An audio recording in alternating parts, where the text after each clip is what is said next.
আসসালামু আলাইকুম এভরিওয়ান। আমার চ্যানেলে আপনাদের সবাইকে স্বাগতম। আজকে আমি আপনাদেরকে তৈরি করে দেখাবো ডিম আর আলু দিয়ে মসুর ডাল। এই রেসিপিটি খুবই টেস্টি এবং হেলদি। আসলে আমাদের বাড়িতে যখন মাছ মাংস থাকে না বা মাছ মাংস খেতে ভালো লাগে না, সবজি থাকে না, তখন কিন্তু এই রেসিপিটা খুব ইজিলিভাবে করে ফেলা যায়। তো ভিউয়ার্স, চলুন তাহলে দেখে নিন। আমি প্রথমে 1 কাপ মসুর ডাল নিয়ে এগুলাকে ভালো করে ধুয়ে এক সাইডে রেখে দিচ্ছি এবং আমি আরও 2টা আলুকেও কিউব করে কেটে রেখেছি। তো আমি চুলায় প্রথমে একটা পাতিল বসিয়ে এর মধ্যে দিয়ে দিলাম 1 টেবিল চামচ সয়াবিন তেল। এগুলো যখন গরম হয়ে এসছে আমি এখানে আলুগুলো দিয়ে দিলাম। আলুগুলো আমি এভাবে কিউব করে কেটে রেখেছিলাম। তো আমি এখন এতে জাস্ট অল্প পরিমাণে হলুদ এবং লবণ দিয়ে প্রায় 2 থেকে 3 মিনিট আলুগুলোকে ভালোভাবে ভেজে নিব।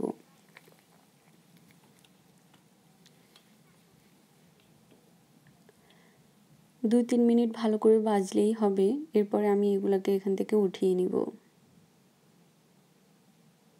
উঠিয়ে নিয়েছি। এখন আমি এতে আরও একটু তেল অ্যাড করছি।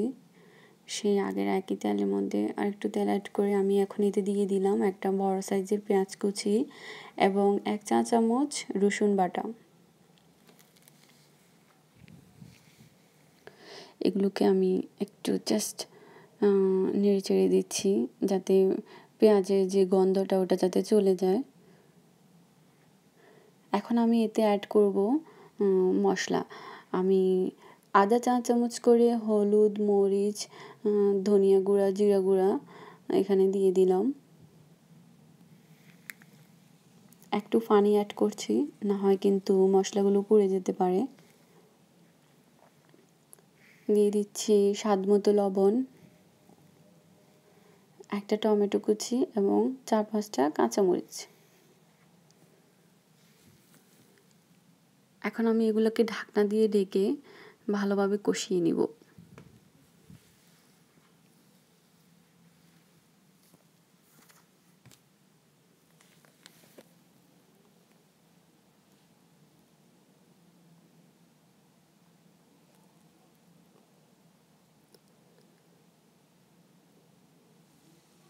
মশলাগুলো কষানো হয়ে গেছে। দেখেন তেলটা কিন্তু উপরে উঠে আসছে। এই পর্যায়ে আমি এখানে অ্যাড করব 2টা আগে থেকে ভেজে রাখা শুকনো মরিচ। আমি মরিচগুলোকে আগেই ভেজে রেখেছিলাম। চেষ্টা করবেন অবশ্যই 2টা ভাজা মরিচ দিতে। এটার ফ্লেভারটা কিন্তু অনেক টেস্টি হয়।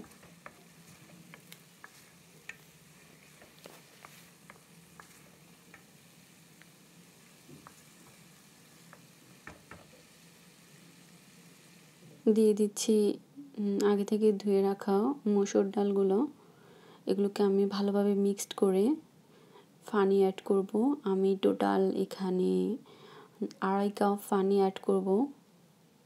যদি লাগে আমি পরে আবার দিব।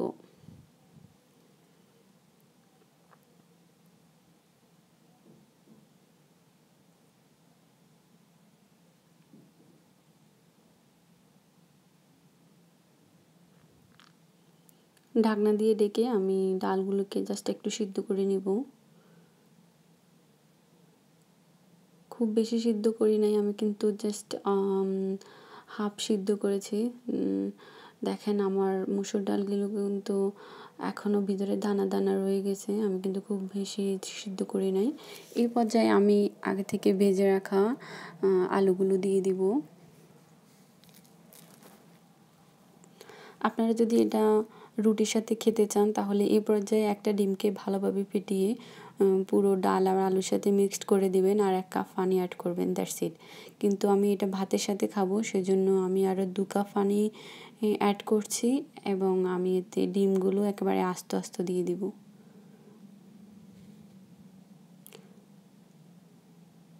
আমি 5টা ডিম দিয়েছি। দিয়ে আমি ঢাকনা দিয়ে ঢেকে প্রায় মিডিয়াম আছে 5 থেকে 7 মিনিট জাল করব।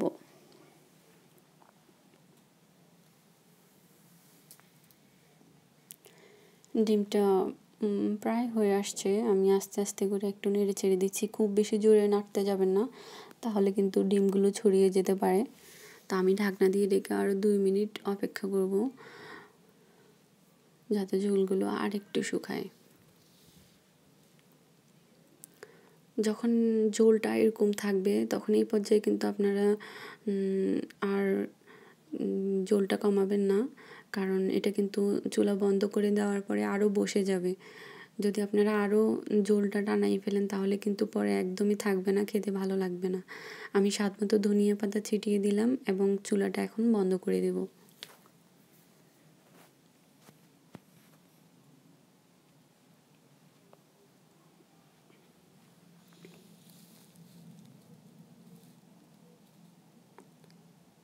ব্যাস তৈরি হয়ে গেল আমার খুব টেস্টি এবং হেলদি ডিম আর আলু দিয়ে মসুর ডাল। আপনারাও কিন্তু বাড়িতে এটা তৈরি করে ফেলতে পারেন। এটা কিন্তু বাচ্চাদেরও অনেক প্রিয়, আর এটা রুটি এবং ভাত দুইয়ের সাথে খুব ভালো যায়। তো ভিউয়ার্স, আমার ভিডিওটি যদি আপনাদের ভালো লেগে থাকে অবশ্যই আমার চ্যানেলটি সাবস্ক্রাইব করবেন, লাইক এবং শেয়ার করবেন। তো ভিউয়ার্স, আজকে এই পর্যন্তই। আল্লাহ হাফেজ।